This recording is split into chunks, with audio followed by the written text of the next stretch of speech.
एक गांव में एक व्यक्ति अपनी पत्नी, बेटे और बेटी के साथ रहते थे, लेकिन उनको अपने कार्य कौशल पर बड़ा अभिमान था और उनको लगता था कि मैं नहीं रहूं तो परिवार का क्या होगा।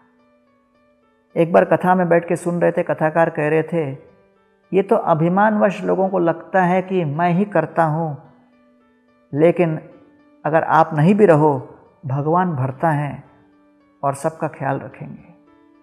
ये सुनकर इनको कुछ आशंका हुई। कथाकार के पास गए और बोले, क्या कह रहे हो?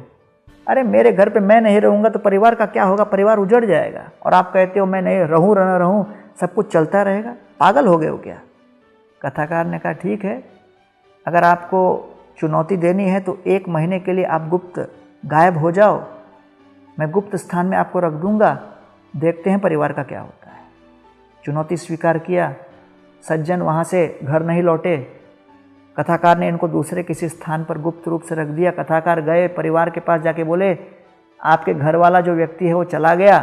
पत्नी को बोले, आपका पति चला गया। बच्चों को बोले, आपके पिता गुजर गए। सब विलाप करने लगे। 1 महीना बीत गया। कथाकार आए, उस व्यक्ति को बोले, चलो घर पे, आपके घर वाले प्रतीक्षा कर रहे होंगे।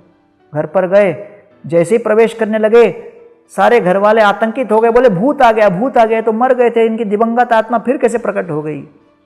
तब फिर कथाकार आकर बोले, नहीं, ये हम केवल एक चुनौती दिए थे कि इनकी अनुपस्थिति में परिवार कैसे चलेगा, क्योंकि इनका दावा था कि मेरी अनुपस्थिति में सब कुछ समाप्त हो जाएगा, मेरे बिना कार्य चल ही नहीं सकता। तो पत्नी बोलती है पति को, हे पतिदेव, वास्तव में जब समाचार मिला कि आपका देहांत हो गया, गांव के मुखिया आए और तुरंत आकर हमारे पुत्र को सबसे अच्छी नौकरी दे दिए। फिर जो हमारे गांव के सबसे प्रतिष्ठित परिवार के लोग आए और उन्होंने कहा कि अरे, आपके पति का देहांत हो गया, आपकी बेटी का पाणी ग्रहण हमारे बेटे के साथ करवा दो। इस प्रकार बेटी का विवाह तय हो गया, बेटे की नौकरी लग गई। ये सब आपकी अनुपस्थिति का कमाल है। ये सुनकर वो व्यक्ति लज्जित हुए और सोचने लगे, मुझे लगा कि मेरे बिना तो संसार रुक जाएगा, लेकिन लगता है मैं रहूं न रहूं, संसार तो चलता ही रहेगा। काल कर्म गुणाधीनो देहोयम पंच भौतिकाः कथम मन्यांस्तु गोपायेत सर्पग्रस्त यथा परम।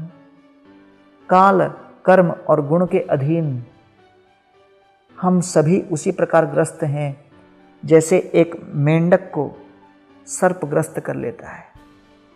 इसलिए हम इस बात को स्वीकार करें कि माया, प्रकृति के 3 गुण और भगवान के ऊपर हम पूर्णतः निर्भर हैं। इस निर्भरता को व्यक्त करें। इस व्यक्तिकरण को ही भक्ति कहते हैं और भक्ति के माध्यम से चित्त की शुद्धि करें, जीवन को सफल बनाएं।